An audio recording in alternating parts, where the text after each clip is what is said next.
கட்டி தூக்கில் போடாதே.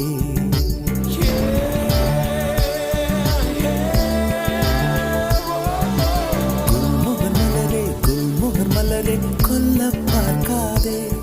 உன் துப்பட்டாவில் என்னை கட்டி